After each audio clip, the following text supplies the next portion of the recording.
Ngenda kwesonyiwa nsobola okumaliriza wano ku myaka 10. Mala. Chichi. Gene 10 gye mbadde ne mutabani wo gimala. Amumanyidde ekisusse.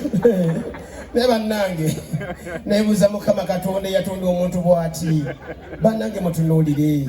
Wakula bulungi wenna. Wagejjuka buli kimu kyekyo. Ennyindo yeeyo y'Abaganda olinga Indonesia. Buli kimu kirungi. Naye inside.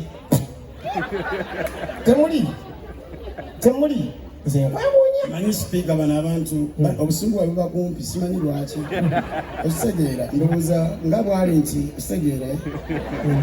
Ate n'akola byonna osegeera. Okubeerako kimu okuba short ne short tempered okoleko kimu mutwala. Ate sirima obusungu bwe bugira ku short notice. Kantu katono nnyo ng'atabuse. Lidiyo olunkutteko n'akolerawo entondo oba kiki? Lwaki munyiganyiga nnyo? Osegeera si kirungi. Kuna weka. Tukigambe bannange bw'oba olina ssente kirungi okuba ne ssente mu nsi. Lindo katono nga tunagenda eyo.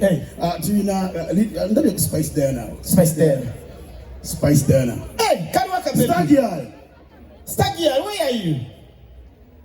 Aliwa mama. Allah, Spice oko mukolere kuba. Spice, tugenda banye bakiyita Spice. Yeah.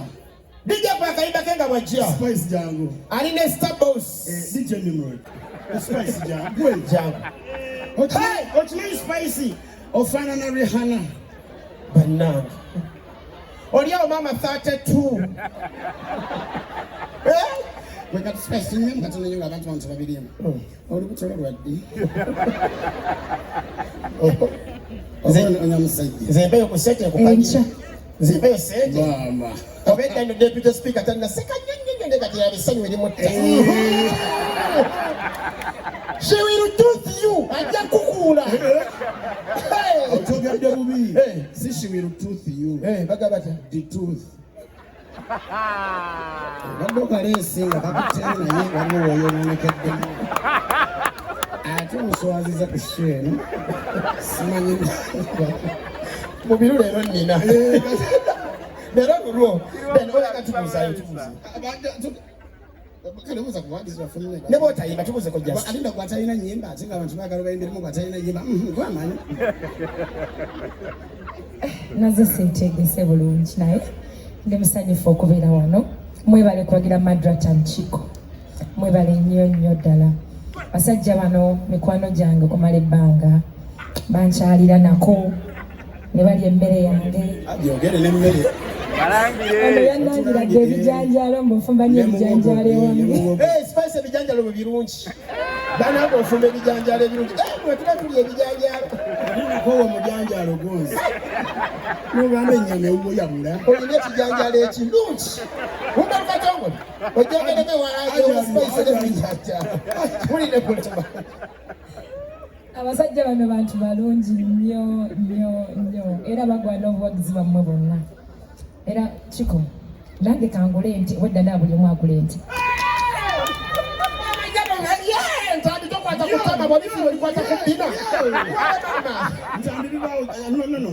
Ntambijjako omukono kutama.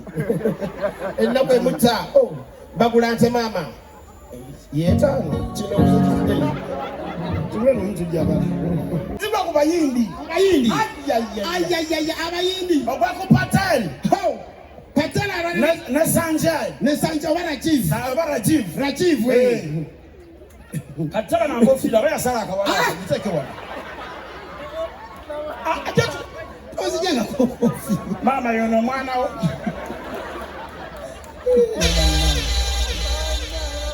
uliko mwana mama singato wa muzala walioja mmere bango Katonda akabidabo omuntu alinga ali musauna ate avaamu n'omukalengera olina paka oleeta mu mutwe oba kino kibayita obwongo okwesera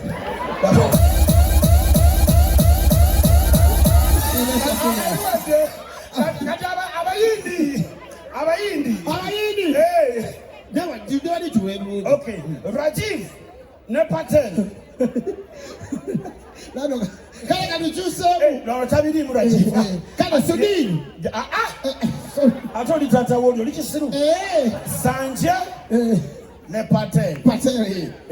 Tubadde twirabidde anti ge mannya aganguwa twagamanyira magagga. Sanjay, Patel. Sanjay, I'm telling you, my brother, don't talk. Sanjay, don't talk to me like that, Sanjay. You know me what when I do, Sanjay. Sanjay, you know me like I do something to Sanjay. You want to fight me? Sanjay, I can shoot you. You better tell me how to buy. I'm well sit up. I'm going to see that you could. I'm going to move. I'm moving. I'm going to start coming together. I don't know.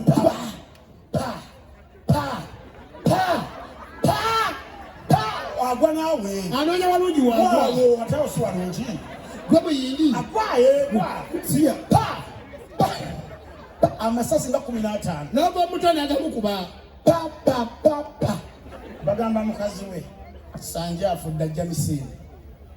Hey! Sanja. Nahi! Tiniwana, Taniwana, Tiniwana, Taniwana, he shandi wona Murambo san adewauti ai oh dunia mi shauda hamya atini na cha wi na cha ti na cha atini na cha atini na cha you want to continue what dying dunia mi shauda awna kida we stick it atini wana cha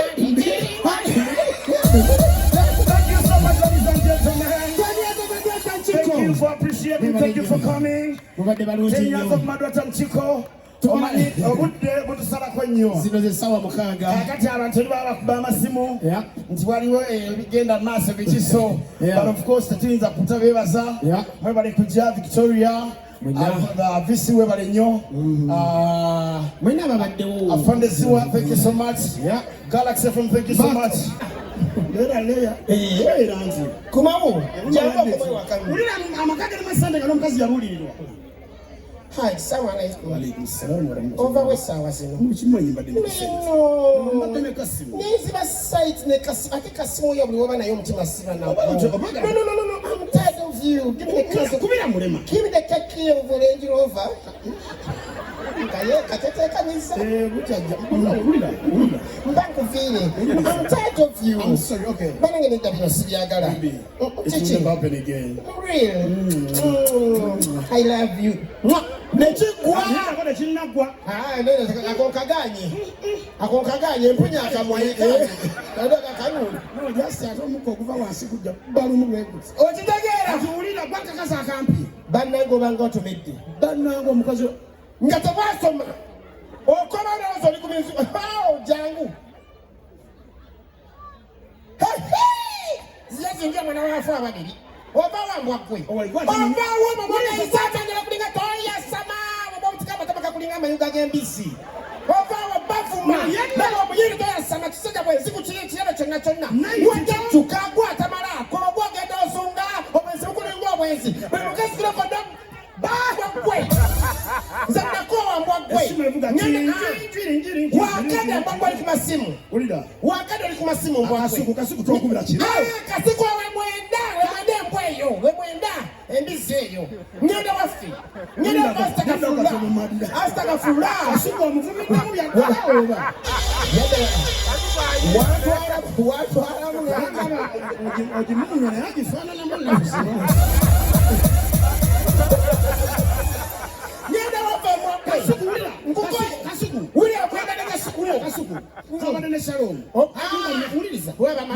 Milioni 15. Nangamba milioni 5 zitwalire ntambi then yo 10 zabade zange za banja. Alekanira musini.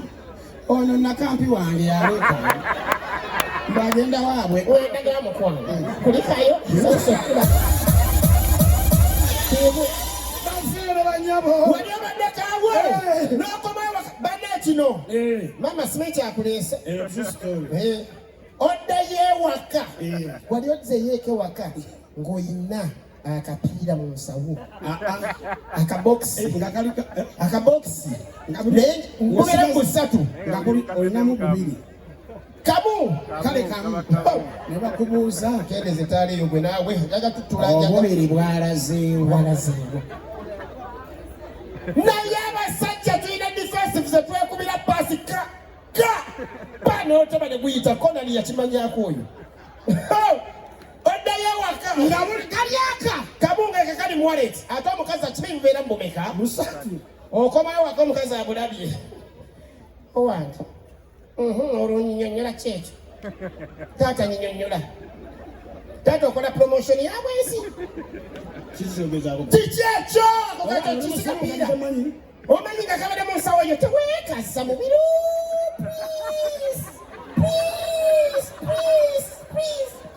teweekasa ate abasajja oba lwakifa ate tunyiga mangu teweekasa tomanyira busungu gye buvudde naye ekituufu okimanyi teweekasa mubiru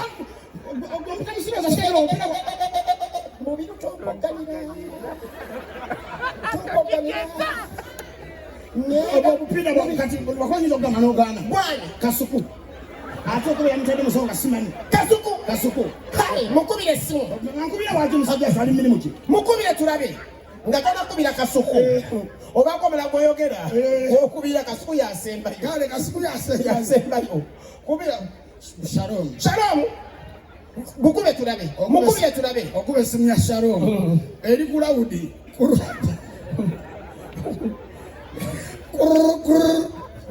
Shalom wama Shalom gyebale onogamba muna obupiira wadde mu nsawo yange wamaza nabaddeko n'obupiira sabadde nawo olunaku lwonna mboniza nabadde n'obupiira mu bubiri bwabuze nabaddeko n'obupiira si bubwo kubwabadde bweyolakakabasa wadde otwala baasa ya pana dde twatutte bupiira bwange kubyawo akapiira kange yoyo omugezi akubeereddewo kati okubira omulokole mukwano gokkaka mukubire alo kaka wamwana omukazi njagala omugambe buno kana akapiira kenakomeonako tekabaddekako tetwabadde nabiroleka akapiirako akapiira ki konde omene badde mu nsawo zange sigwa wapadde basanga mweri maze naku 3 sikulaba kuyuya tekugaba kanakapiira teweekasa nawe amaka gange gafa ulira kenakubya n'essimu yo n'oginyiga bize maze naku 3 sikulaba kanakapiira kakoze buki tokoli kulawudi sipiika kanakapiira kakolabwe kako ndabika nkubye rongo namba oyo kubire mwaya kasuku okubira ono kasuku mukubire yeye chiko mwasabade n'akakazi akabikabadde kayina fija kayina bija bucoba n'omukazi yayate kukuwaza banga sibala ku mukazi mulungi ngoli omukazi wakabi bucoba n'obuwala wayisereka n'akawala kabayange yakagadde akawala kale mwana akawala kalungi tulina osoleyo olebe damuwegane ojasaagala ebintu ebyokusagasaga nesagala kusagasaga nnyo oyo mumanyi kasuku omanyi yango tiktok buli kaseera yeyogeza ebintu kasuku yaddamu nakukubira akubye owaayo nveekweta bwakozesa bwana kapiira bulakosa bwana kapiira kazi kabadde kalungi kasuku akakakasi tobagakola mukazi mulungi mukazi bonabona bwoba nabo kasuku baba amakazi baranga omuntu omukulu eki obadde ogamba ki totegeera ekiki opiira tuwadde bubwo linda olina mukazi wo kyokka oli mulawudi sipiika olina mukazi wo ndi naye eri kulawudi sipiika akapiira kabadde kange abaganda bagamba nti agattulwa ge gakola ki ndowooza mutegedde kye ŋŋamba temuddangayo madi lwaki omugamba jjajja nsabisa okulaba munnange akayimba oyo kansabye okuyimba okuva mamangolo yafa nagana okayimba nkawala nasikaagala naye ku lwa mukwano gwange njagala tukayimbe tukakuyimbire kubanga ngambye akaagala nnyo okay kakati lizanoma byakatebiki akatebe kaliwo omusajja oyo agambye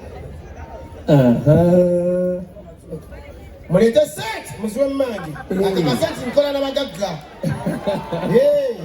tayebona omwami wo Chansala ono mami we muleka sano nyingi ate nga batuwalana tutambulira mu ndwadde ng'ezimu eddagala lyabula ne bantu bannaffe batusobedde okwesigwa butono leero waggula enkya waggulini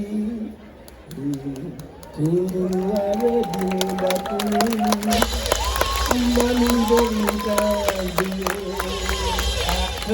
tweyanzege mama katono nnyo nga tonnakwata muzi obadde olina kyogamba papa obadde osoose sooka omalize papa lumi mami tukwebaza okuzaala omusajja oyo webale nnyo webalire eddala abawagizi baffe mwenna ndi musanyufu nnyo nnyo nnyo olunaku olwaleero mwebale kukuuma abaana bange bano mwebale kubalabirira mwebale kubaagala mwebale kubalaga omukwano mwebale kubaleera era ndi musanyufu nnyo bambi kubeera mu maaso gammwe bano olwaleero kanyongera okwebaza abateesiteesi b'omukolo guno olwaleero mwebale nnyo mwebalire ddala kaneebazeeyo ak'ensusso ttiimu yonna ekola n'abaana bange mwebale mwongere okwagalana mukama abampeera omukisa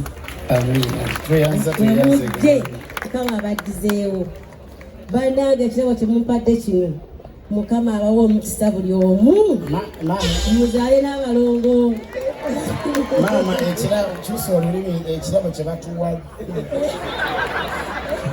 wansaba sola kati toddamu kummanja kakati mulimu sente zino lwaki olina akamiro zimanyi omanyi omwanagala nyo seero onakomya ty okunswasa mama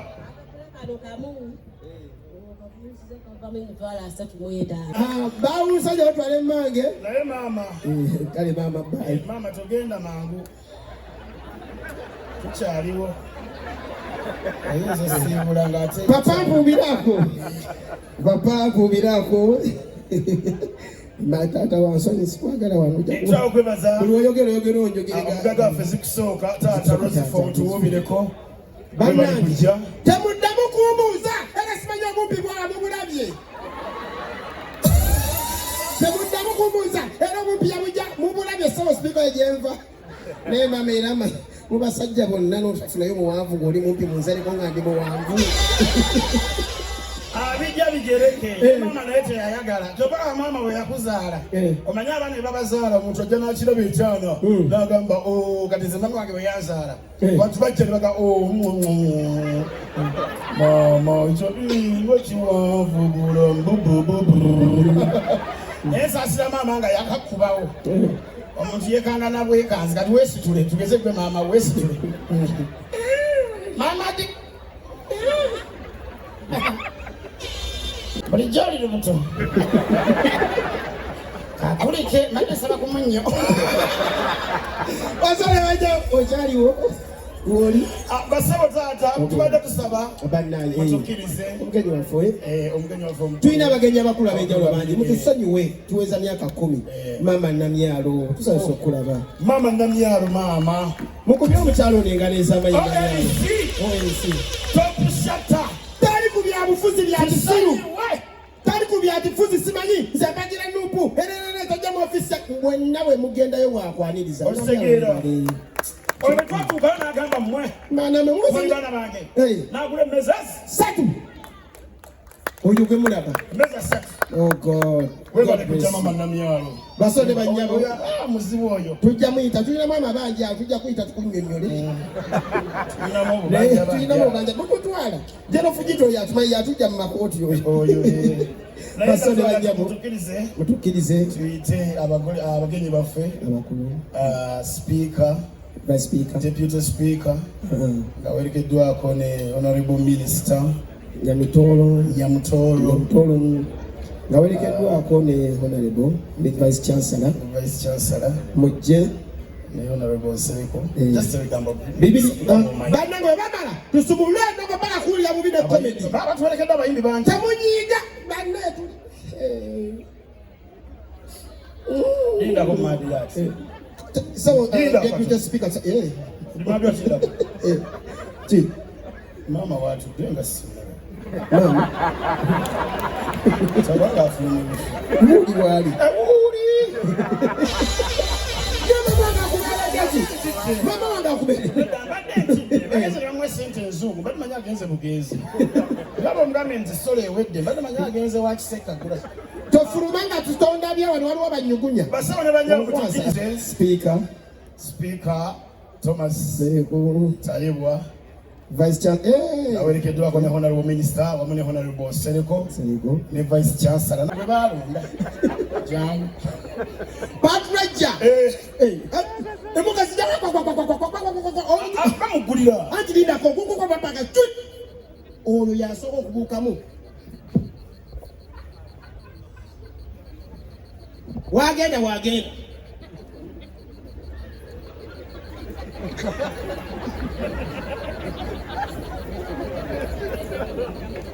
I found the suit. Who is that one? Hey, hello. Not today. Actually, I told you that you call those people tomorrow. Okay. Yeah, I will have a meeting tomorrow. Oh, yeah. Okay. I found the suit. Hello, baby.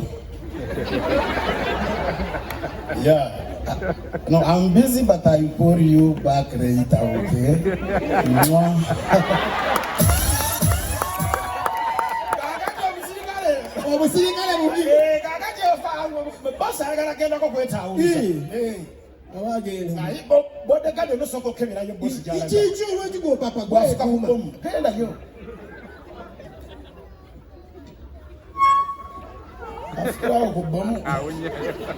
Aya silinzo bwana nikasoka kusirikala awuliriza.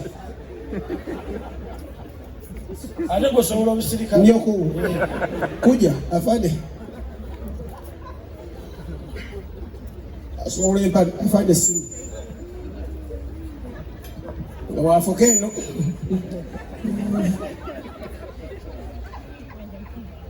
Aro. Afande simu ngala. Who is that one? Minister. Okay. Nyamitoro. Already for me. Already for me.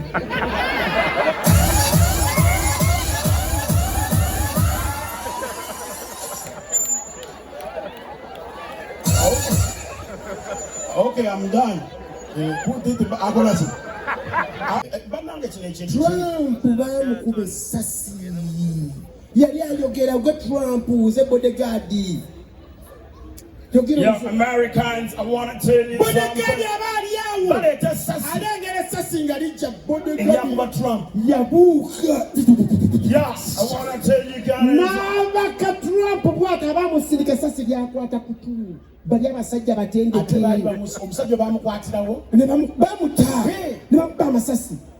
Naye wano tulina bodyguard waffe gwe twesiga. Bakuba principal sasi emulindo. Etulalansi. Bali bonna nga bali webati essasi likuba principal. Bagala kuba bodyguard. Hello. Edi mutwe. Oliwa. Muli wamwe. Tuli bulindo. Ninya boda ngone no wempe. Ayagisiru ya. Abantu bagala ogiramu. Basole banyamo. Mwe bali kujja. Twagala obeba samwe bali kwagira Madrat&Chiko. Tugende maaso tugende mpola. Ekyamazima. Tutandika butandisi. Ekyamazima. Tubaite chikiriza nti munajja bwe muti. Twagala okwebaza tiimu yaffe. Anirule. Timu Anirule. Abo tebebaka Anirule. Basula batiguka. Afande ziwa. Hilale. Salute. Tubagala nnyo. Basole nabo speaker waffe. Speaker. Okyaliwo. Woli. Katubera tupapachi. Basane banyama. Oludako lwaleero. Lunaku lwaffe. Ate fe bagenda okwekonya buli kimu. Mutukkirize. Tulina muganda waffe weeri ngulu. Musajja ye comedian eyasooka okugendako mu Big Africa. Big brother. Hey, ladies and gentlemen, omusajja ono ndowooza Nimrod olikiriya. Bijja Nimrod. Omara! No, show some more love. You people acting like lunch was a rumor. As if you haven't eaten. How are you? You guys are okay? It's nice to see you all looking sexy. You guys, the women here are beautiful. I was confused when I entered the venue. As they are trying to talk and I was just like, oh. I was losing the plot. But I'm happy to be here. I saw Uncle Mo on stage. You guys know Uncle Mo? Man, the man is famous on YouTube. Eh? Uncle Mo is the only mechanic who owns his own car. That guy drives a Mercedes to work, to repair Toyotas. Me, I was confused. I'm like, you came here in a Mercedes to repair a Vitz. I fear that man, you guys. How do you park a Mercedes and fix a Toyota? I was like, I respect. But I'm happy to be here. As you people know, I'm a very proud man from the north. Do we have any northerners in the building? Not Batoro, no. No, the Batoro are not northerners. You guys are too slow for us. You guys kill mosquitoes in slow motion. It's not the same vibe. No, I'm from the north, but I really respect Baganda. I'm one of those northerners who is very proud of Baganda because I've studied the Buganda region and I've realized you guys are very organized. A round of applause for yourselves. You're very organized. Because people, I've been asking myself, what are Baganda doing right that the rest of us are failing at? And I realized it's organization. The Baganda have taught us everything we know, not even in their language. This is what I realized. Do you know that we learned the English alphabet in Luganda? Do you know? We are going to try a simple test. We are going to do the alphabet together, eh? On 3, let's go. A, B, C, D, H, I, J, K. What is L, O, M, O, N?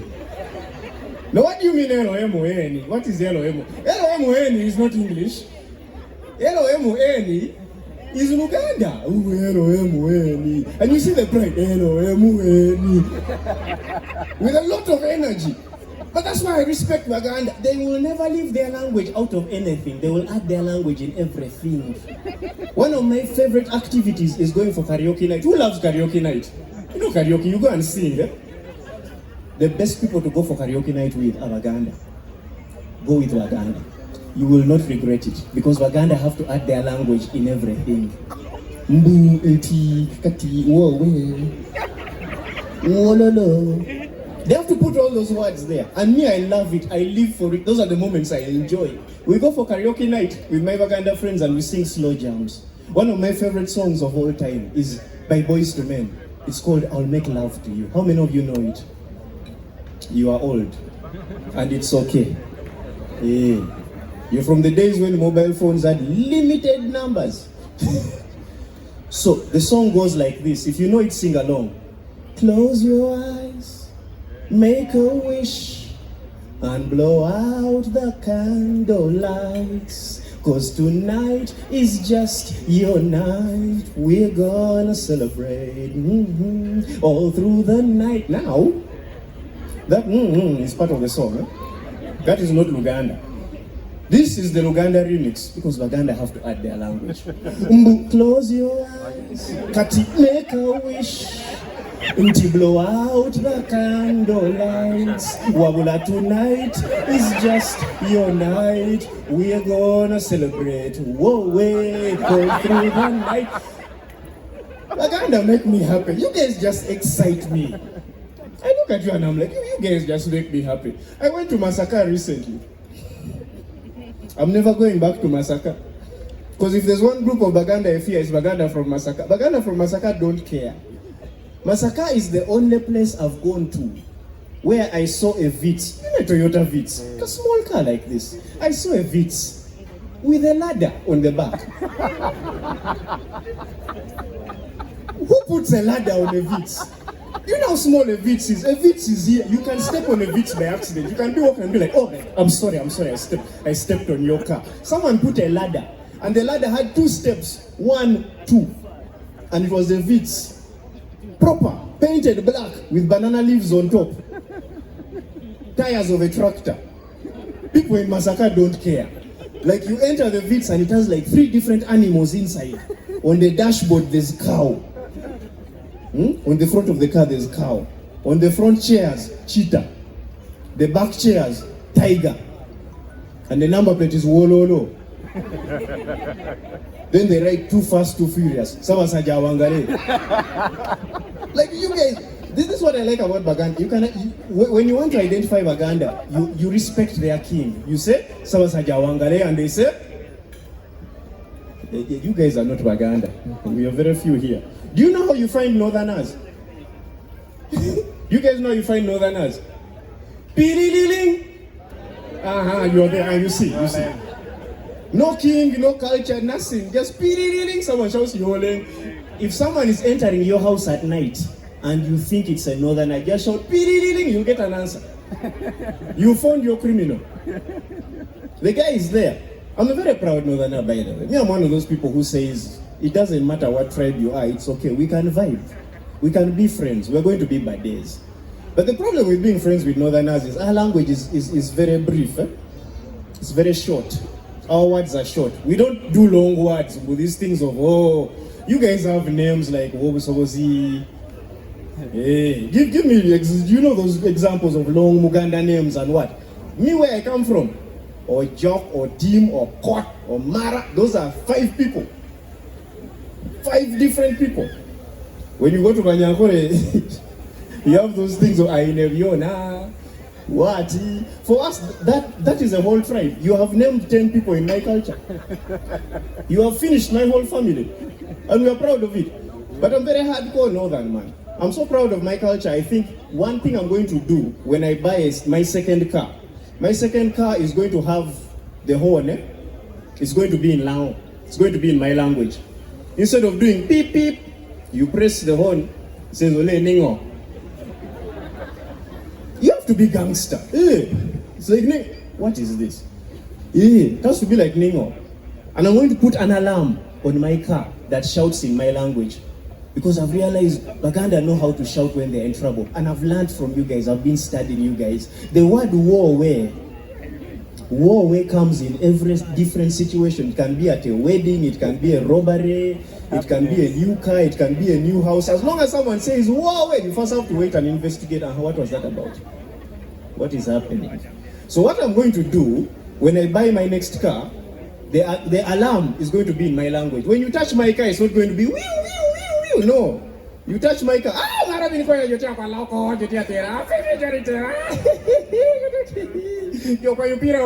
It just starts making noise, and then I come instead of chop chop, it's Ningo. Has to be gangster, man. But I'm happy to be here today. It's a beautiful time. How many of you went to government school, by the way? UPE students, oh yeah?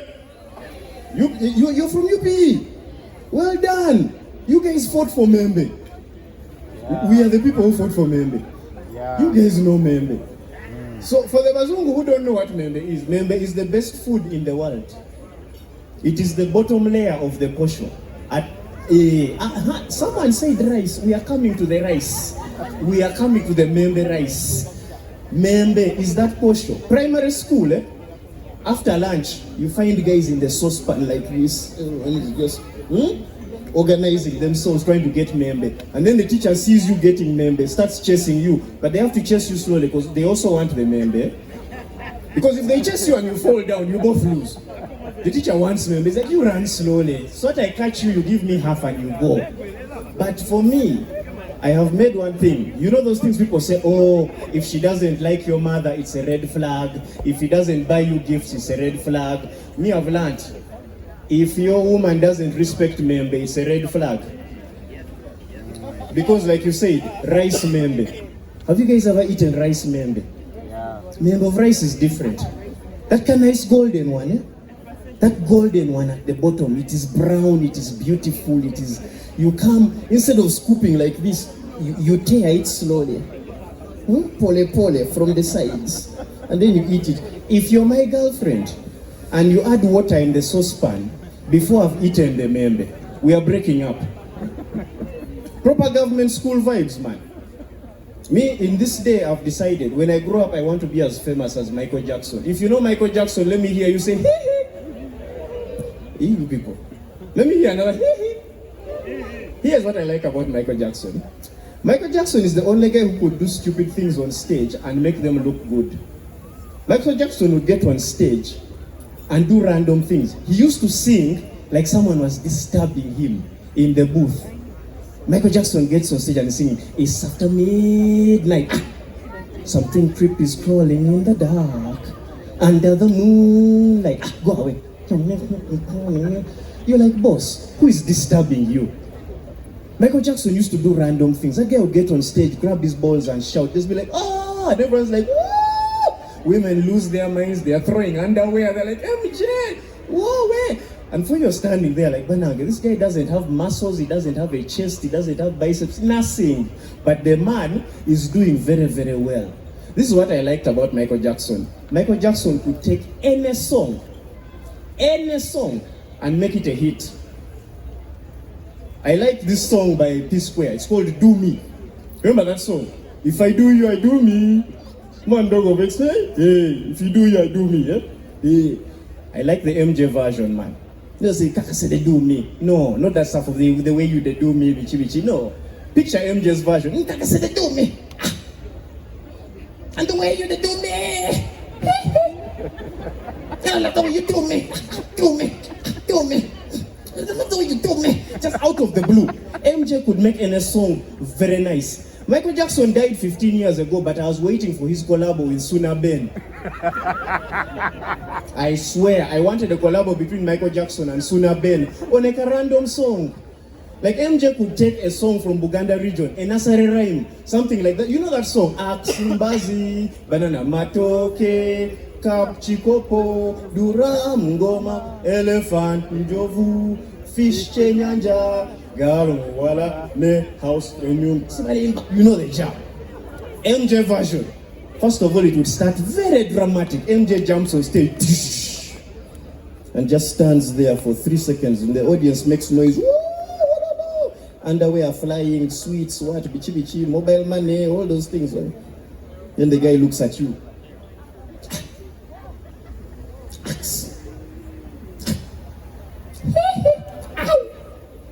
Kicks a random person and starts. Mbazi, banana matoke, chikopo, duram ngoma, elephant njovu, fish chenyanja, galo muwala. House MJ could turn anything into a dope song. That man was a legend, by the way. Michael Jackson was so rare. He was so rare, it is like finding a Muslim from northern Uganda. You guys know we don't have Muslims in northern Uganda. I don't know if you know this.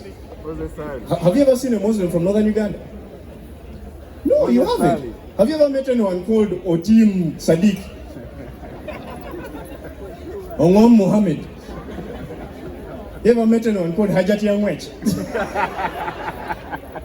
You never find these people, man. You never do. But thank you guys for having me. It's been a pleasure, ladies and